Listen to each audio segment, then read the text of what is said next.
Ladies and gentlemen, please give a warm welcome to Professor Dan Gilbert.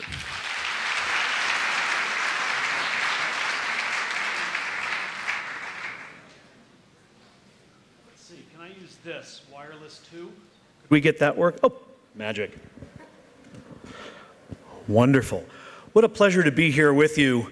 I was recently introduced. Somebody said, Professor Gilbert is going to talk about the world's oldest question, what is the secret of happiness? And I found that to be very odd because this is not an old question. This is an extraordinarily new question. The idea that happiness might be a secret. Look, for most of human history, life was, in the words of the philosopher Thomas Hobbes, nasty, short, and brutish. Life was short, health was poor, food was scarce, most of your children wouldn't live to adulthood, and basically you got up in the morning and you tried not to die.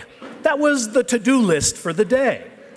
And then there were three revolutions. There was an agricultural revolution, there was an industrial revolution, there was a technological revolution, and for the first time in the history of the world, large populations of people on Earth have everything they could possibly want, certainly everything they need. Now, our ancestors knew what happiness was. Happiness is what happens when you get what you want, and that never happens on Earth in this lifetime. And yet now we have populations of people who do have everything they want, and guess what? They're not all perfectly happy. So this is what Huxley called the slaying of a beautiful hypothesis by an ugly fact. It can't be that happiness is simply what happens when you get what you want, because people get what they want and they're not always happy. How is that possible? How can you get what you're aiming for and not be happy when you get it? The answer is you could be aiming for the wrong things. And indeed, we do aim for the wrong things, and there are two main reasons why. One is our imaginations fail us, and I'm not going to talk about that today. The other thing is we get a lot of bad advice. A lot of bad advice. We're all citizens of nations, we're members of families, and we are surrounded by bartenders and taxi drivers and aunts and uncles and yentas and grandmothers and rabbis and priests and philosophers and talk show hosts, all of whom know exactly what we need to do to be happy, and they're very happy to tell us.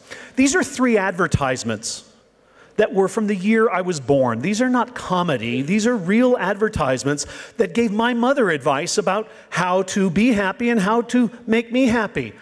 Smoke for pleasure today. Start your children on cola early, and then, of course, TV. Happiness shared by the whole family. Now, these look funny to us now because we know this was impossibly bad advice. All of this advice was terrible advice for how to have a happy, healthy family, life, or child. What I want to suggest to you is that a lot of the advice that we get today about what makes people happy is right, but lots of it is wrong. And it is the job of science to distinguish between the two. Luckily, I think for all of us, in the last 10 to 20 years, psychologists, economists, even neuroscientists have gotten interested in the question of happiness, and they are using exactly the same experimental and statistical tools that we as scientists use to answer questions like, what causes cancer? What causes butterflies to migrate? What causes global warming? To answer the question, what causes happiness? And I thought in the short amount of time I had with you, I would give you a little insight into what they found. Now, this is my mother. And my mother, it turns out, she gave me lots of advice. Don't wear a beard, it hides your beautiful face.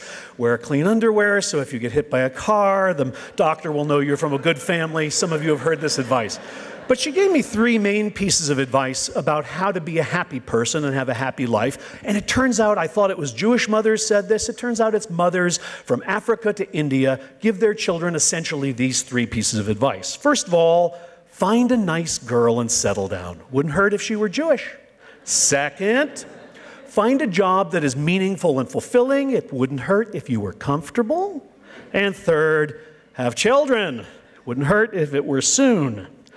Now, you probably all heard these three pieces of advice from your mom. If you didn't, then she probably isn't really your mother, and you should check. The question is, was my mom right or was she wrong about these three things? The answer is yes. She was right and she was wrong. And we now know what things she was right and what things she was wrong about. So let me just go through these three. How about marriage? How many people here think marriage causes happiness? Ma'am, you're not allowed to raise your husband's hand. That isn't fair.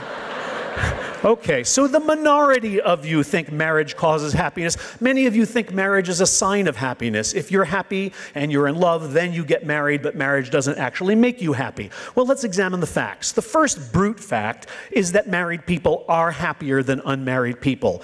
Unmarried people are divorced, they're widowed, but they're also single. They're even people who are cohabiting and living together. And if you look closely at the differences between married and unmarried people, you'd understand why. Married people live longer. Married people are healthier. Married people make more money per capita. Married people have more sex and report enjoying it more. Virtually everything you could imagine might make a person happy, married people seem to have more of. Now, it could be that you see data like these because marriage makes people happy. The other possibility is happy people get married. Both hypotheses turn out to be true. It is true that happy people do better on the marriage market. Who wants to marry Eeyore when you can marry Piglet, right? You want somebody who smiles when they wake up in the morning. But it also looks like marriage causes happiness. So here's a typical pattern of findings. If you look at people's happiness before and after the wedding, you see that as people approach the wedding day, they're getting happier and happier. Right after the wedding, there's a honeymoon period in which their happiness keeps rising, and then happiness starts to fall. But notice that at least 6 years out, it hasn't come back to its initial baseline. Does it ever? Yes. There's some argument. Different data sets show different numbers for when. 5 years, 6 years, 10 years, 12 years. Okay, let's not quibble about numbers. It looks like marriage buys you some reasonable amount of time of increased happiness. Now, since marriage seems to buy you some increase in happiness, you would expect divorce to make you unhappy, and you would be quite wrong about that. Because for both men and women, divorce is also a source of happiness. Now, you might say, how do I put these two facts together? Does this suggest I should just keep getting married and then divorced and then married and getting divorced and accrue happiness with each new transition? No, no. What these two facts suggest is that marriage makes people happy, but happy marriage makes people really happy. That is, when marriages are bad, we get relief from getting out of them. But when they are good, we seem to get an extra benefit from staying in them. What about money? I won't even ask you, does money make you happy? I did a television show where I stood on Boston Common, a big park, and asked passersby, sir, do you think money can buy happiness? And almost to the person, I get the responses back like, from a Hallmark greeting card.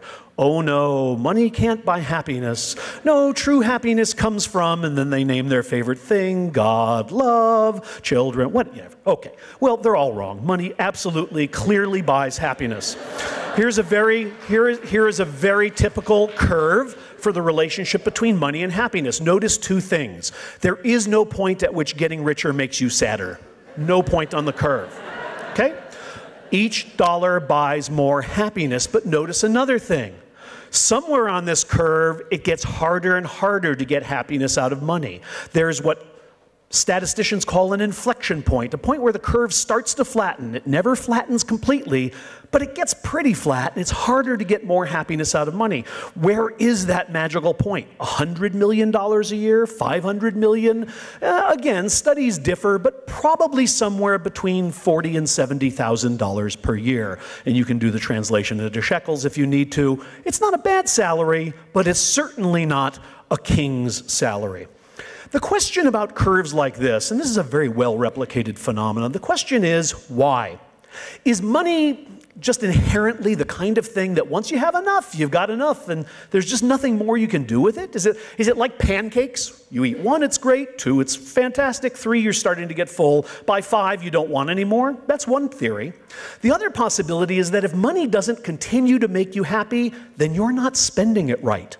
And in a sense, that must be true, because money is the ability to do almost anything a human being could want to do. So why shouldn't it keep increasing your happiness? One answer is that people do lots of the wrong things with money. I'll give you just one example from some research of mine. I don't have much time, so I won't go into detail, but this is a study in which we actually measure how happy people are as they are going about a variety of daily activities. And you can see here, working, commuting, watching television, talking, having sex, resting. You can ask me later, how do you know how happy they are when they're having sex? We know. We actually know. Okay, now here's data that won't surprise you. People like having sex more than going to work. Big discovery. right? Headline of tomorrow's paper. Of course we like having sex more than going to work, and talking is more fun than commuting. Everybody knows this. But here's the interesting data point. Here's how happy people are when they're resting. About as happy as they are when they're working, and not even as happy as when they're just watching television. Now, the reason I bring this, first of all, we know why this happens. When people are resting, when they're doing nothing, their minds wander. And when their minds wander, they generally wander to bad things, right? Your mind doesn't wander to all the wonderful things that will happen to you. It wanders to that funny rash that you're going to have to go discuss with your doctor soon. So resting and doing nothing doesn't seem to be very pleasant. But what's interesting is, if you ask people, imagine you won the lottery and you suddenly had millions of dollars, what would you do? Their answers are usually some form of rest, right? I would go to the Hawaiian Islands and just lay in a hammock and look up at the blue sky. Wrong answer. You should watch TV and talk during sex. Put those things together, you have happiness. But resting, wrong thing to do. We know a lot of things about how you should and shouldn't spend money. So, for example, a number of studies suggest that people get more happiness buying experiences than material goods. Better to go on a vacation and have nothing to show for it but memories than to buy a new car that's a great deal of fun until it starts to rust in the driveway and you ultimately try to sell it to a neighbor. Spending money on other people rather than yourself. I'm not giving you a sermon. I'm not telling you to be altruists. I'm telling you that if you are a completely selfish human being who wants to increase his or her own happiness, you might try buying coffee for the person in back of you when you go to the coffee shop next time, instead of buying a double latte for yourself. Because no matter what coffee you buy for yourself, you will enjoy it for a brief amount of time. But when you buy coffee suddenly, altruistically for the person in back of you, they'll break down weeping and thanking you, and you'll have a story to tell all day. I think the data are fairly convincing that spending on others brings you more happiness in some circumstances than spending on yourself. Finally, a number of studies suggest that if you ask people, what would you do with $1 million, they name the thing. And what they really ought to do is name 100,000 things that they would do. Because happiness turns out to depend less on the size of the joy you get than on the number of joys you get per day. When I first went to Harvard, I thought there would be untold joys about being a professor at Harvard. I would have this, I would have that. I would do all of these things. It never occurred to me that the great joy would be walking to work and walking home every single day. It's not a big joy, it's a little joy, but it reliably happens 2 times every day, 7 days a week. Okay, last but not least, children. Now, in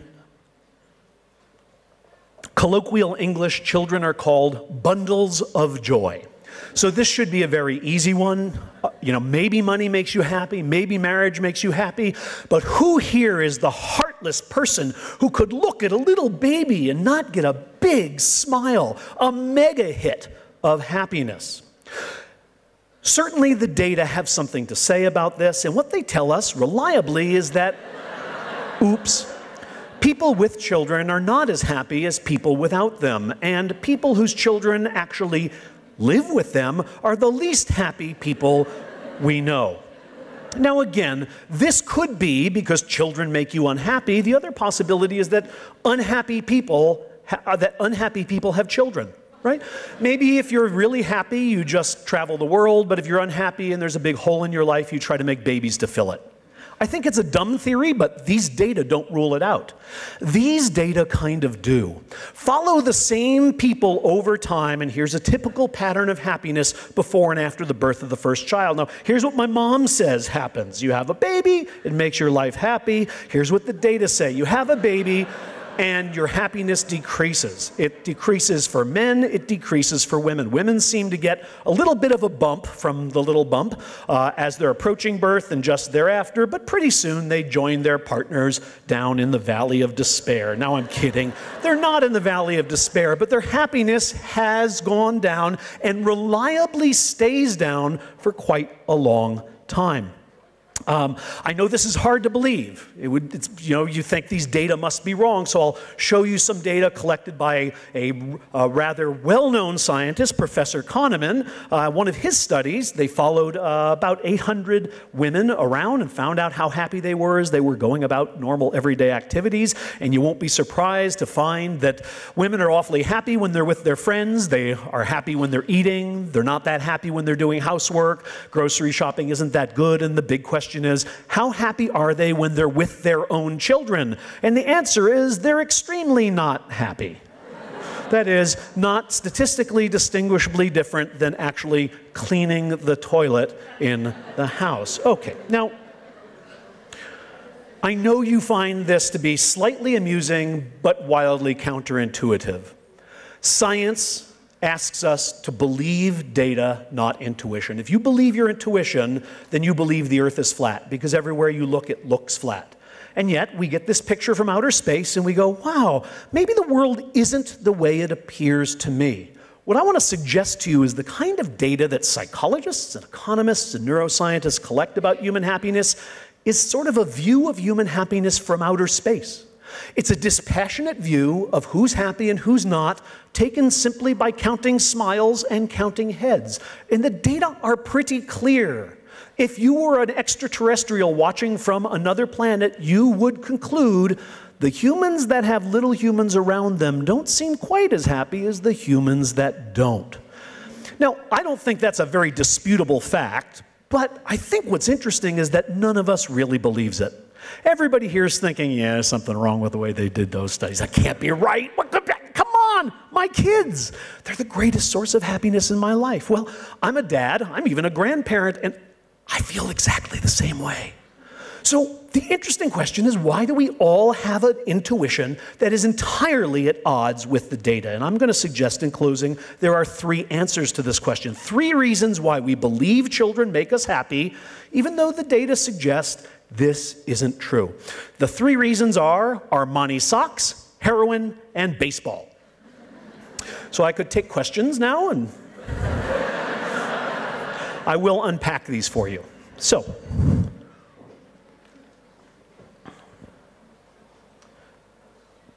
this is a pair of cashmere socks. I don't own cashmere socks. You have to be in a different income bracket than I have to buy cashmere socks, because cashmere socks cost over $100 a pair. But here's something I know about cashmere socks. If I could be induced to buy a pair, at first I would feel like the biggest idiot in the world.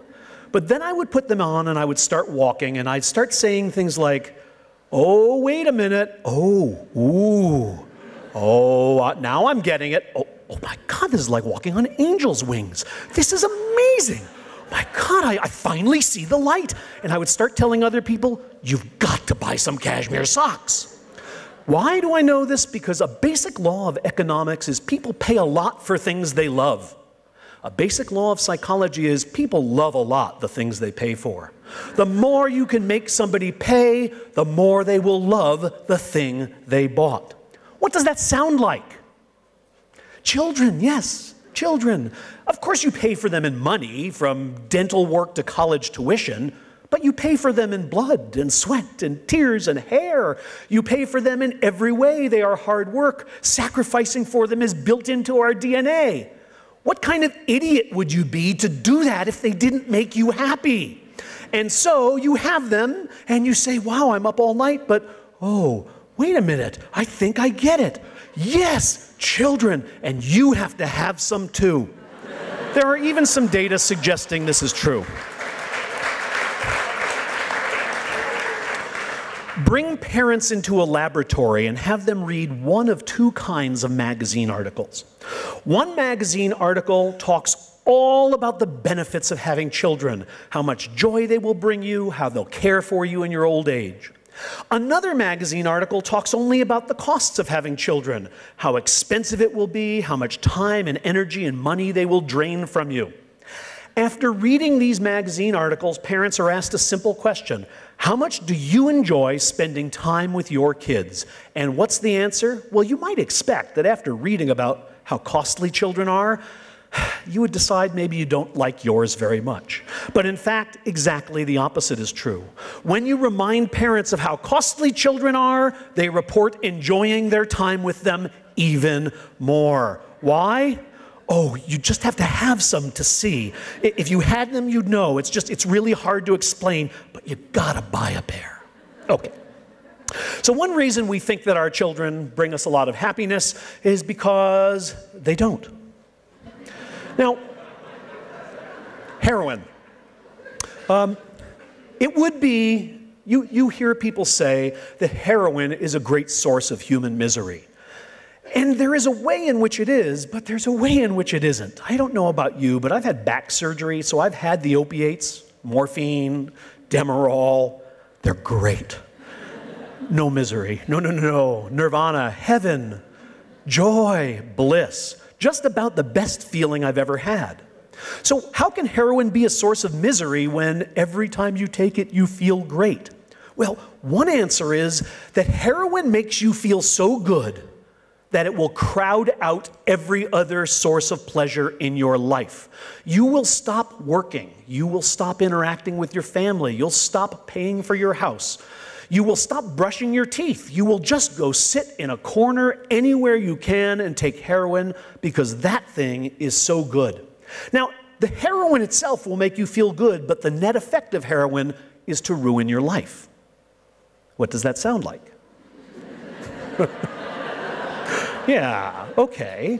So, you look at a little baby and it's a little bit like a heroin high. Oh joy, oh joy, oh joy, oh joy. And the little baby is a heroin high, but the little baby will stop you from doing all the things that were slightly less highs, like, oh, going to the movies, seeing your friends, having sex, bathing regularly, devoting yourself to your job, reading books, you name it. The list is long. Children crowd out the other pleasures of life because they're just so demanding. They take so much from us. So the net effect of children is that your net happiness can go down, even though every time you look at that child, you go, I love you, I love you, I love you, I love you. I once had a woman come up out of the audience after I talked about children and happiness, and she said, Professor Gilbert, my child is my greatest source of joy. To which I said, when you have one source of joy, it is by definition your greatest source of joy. And this is true, not entirely, but it's not a bad summary of life for many parents. Now finally, baseball. So are Israelis obsessed with baseball, or is it only Americans and Japanese? Okay, well, this is going to be hard to explain. All right, so I live in Boston. My team is the Red Sox. We don't care if they win. We only care if they beat the New York Yankees. It's a great baseball rivalry. Now, if I were to go to the ballpark to watch a game between my team and their arch rival, and for 9 innings, that's how long a baseball game lasts, nothing happens. It's called a no-hitter, right? Nobody hits the ball. Okay, baseball works like this.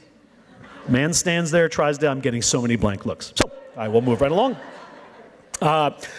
I watched this game that is a no-hitter, and then at the very end of the game, my guy comes up and he swings the bat and he hits the ball out of the park, and we win 1-0.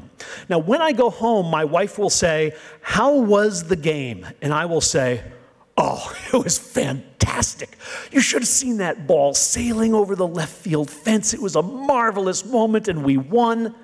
That's the wrong answer.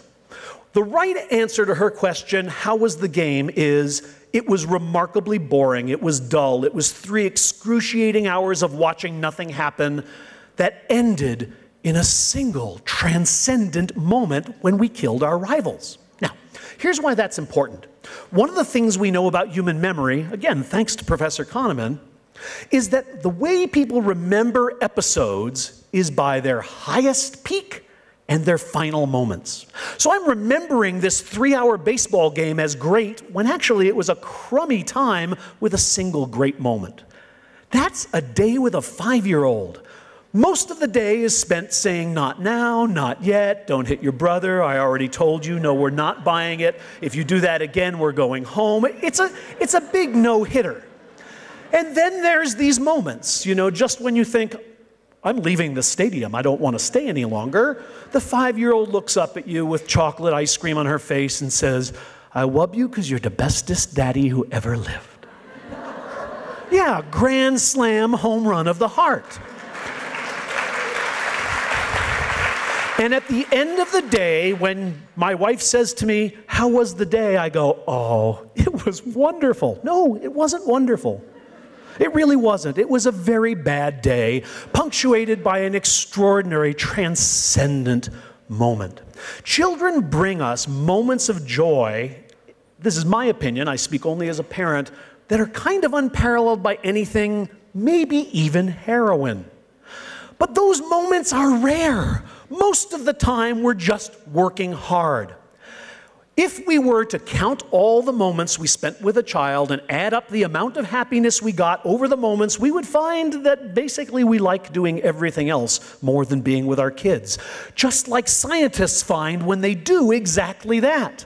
But if you ask a parent, what the parent will remember is that for all of that hard, tedious work, there were transcendent moments that made it all worthwhile. Now, I came here to tell you that marriage makes you happy for a little while, and you can probably nod and say that's true. Came here to tell you money makes you happy, though it could make you a lot happier if you knew how to spend it, and you say that's true. And then I came to tell you children basically don't make you happy, and you're thinking, that guy doesn't know what he's talking about. How did that guy ever get a job at Harvard? I want to suggest to you that you may have misunderstood. I did not say that your children don't make you happy. I didn't say you don't love them, and that's what many people will have heard me say. Consider a number of things. First, the data I have shown you are data for people on average. You're not average, right? You've come to this conference. You are already in the top 2% on a number of dimensions. If you are thinking, this is not my experience, you may well be right. It may not be your experience. But please don't privilege your experience and think that the way children feel for you is the way they feel for most people in the world. Our business is going out and talking to the other 98% of the human race, and what we find is they don't all agree with you. Second, I didn't say don't have children. I didn't say you'd be happier if you didn't have them. Remember what I said was that people with them don't seem to be as happy, or certainly are not happier than people without. But that doesn't mean that if you didn't have children, you'd be like the people who chose not to. We can't do random assignment experiments.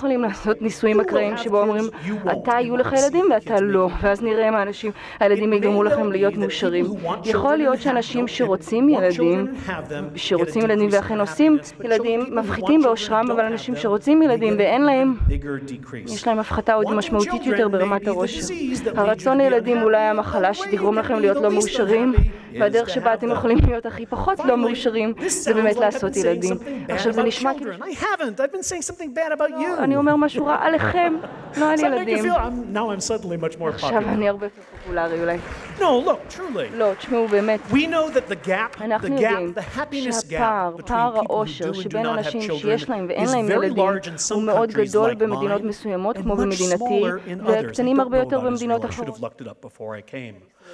What that means is that it has something to do with the way we parent children, right? It doesn't have to be the case that our children don't bring us happiness. It just happens to be the case. Just as money would make you happy if you could spend it right, maybe children would make us happy if we parented them correctly. So the burden is not on children to be easier to take care of. Maybe the burden is on us to figure out why we're not letting something that could be a great source of happiness in our lives be that source. Finally, before you resist the claim that children don't make you happy, consider the possibility that it's actually the best thing about you.